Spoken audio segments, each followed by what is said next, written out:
សូមស្វាគមន៍មកកាន់ការប្រកួតសំណួរអាល់បានីតើអ្នកមានចំណេះដឹងអំពីប្រទេសនេះទេសំណួរ1ទីក្រុងធំជាងគេនៃអាល់បានីគឺអ្វី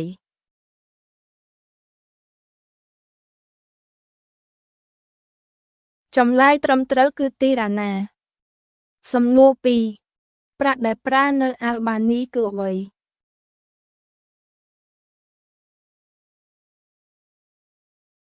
ចម្លើយត្រឹមត្រូវគឺលេខសំណួរ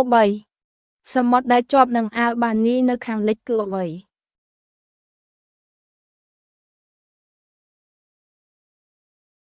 ចម្លើយត្រឹមត្រូវគឺសមុទ្រអាដ្រីយ៉ាទិកសំណួរ4ភាសាដែលមានសិទ្ធិជាភាសាផ្លូវការនៃអាល់បានីគឺអ្វី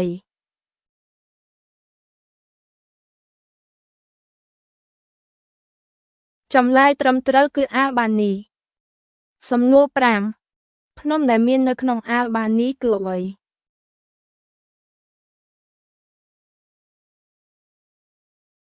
ចម្លើយត្រឹមត្រូវគឺអាល់ប៊ីន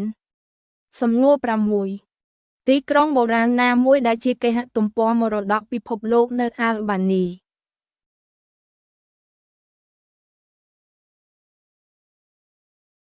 ចម្លើយត្រឹមត្រូវគឺបតត្រីណូត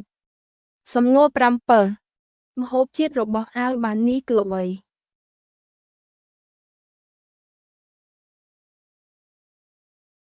ចម្លើយត្រឹមត្រូវគឺតាវេកូស៊ីសំណួរ8ពិធីបុណ្យដ៏ល្បីល្បាញណាមួយដែលបានអបអរសាទរនៅអាល់បានី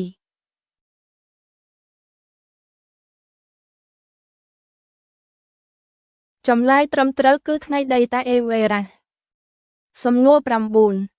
ប្រជាជននៃអាល់បានីប្រហែលមានចំនួនប៉ុន្មាន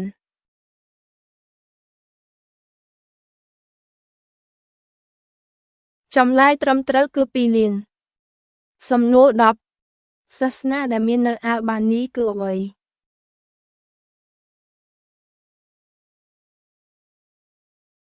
ចម្លើយត្រឹមត្រូវគឺអ៊ីស្លាមសំណួរ11ប្រទេសណាដែលចែកព្រំដែនជាមួយអាល់បានីនៅខាងជើង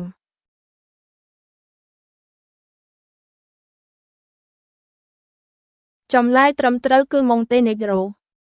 សំណួរ12អានតូងធំជាងគេនៅអាល់បានីគឺអ្វី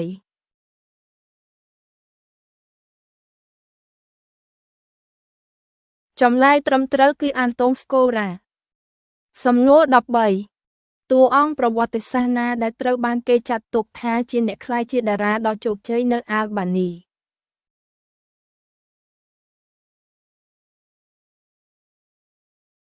ចម្លើយត្រឹមត្រូវគឺស្កាន់ដែរទីបេកសំណួរ14កីឡាដែលមានប្រជាប្រិយភាពខ្ពស់បំផុតនៅអាល់បានីគឺអ្វី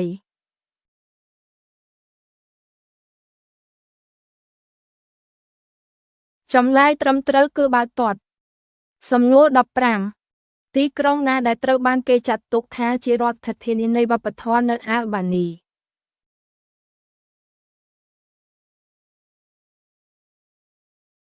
ចម្លើយត្រឹមត្រូវគឺបេរ៉ាត់សំណួរ16ឈ្មោះចម្រៀងអាល់បានីដែលមានឈ្មោះល្បីល្បាញនៅទូទាំងពិភពលោកគឺអ្វី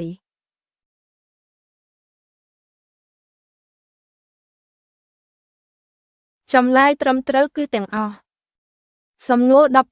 17សំណង់បុរាណណាដែលអាចរកឃើញនៅទីក្រុងស៊ីរ៉ូកាស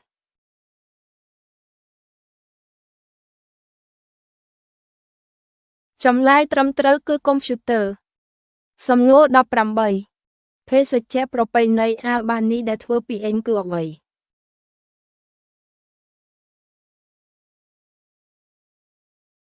ចម្លើយត្រឹមត្រូវគឺរ៉ាគី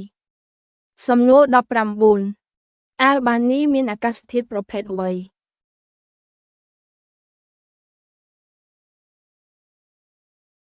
ចម្លើយត្រឹមត្រូវគឺមេឌីតេរ៉ានីសំណួរ20ឈ្មោះឆ្នេរដ៏ល្បីល្បាញនៃអាល់បានីគឺអ្វី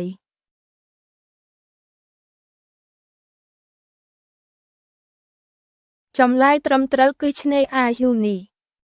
សូមអរគុណសម្រាប់ការទស្សនាកុំភ្លេចចុច Subscribe ដើម្បីទទួលបានវីដេអូថ្មីៗ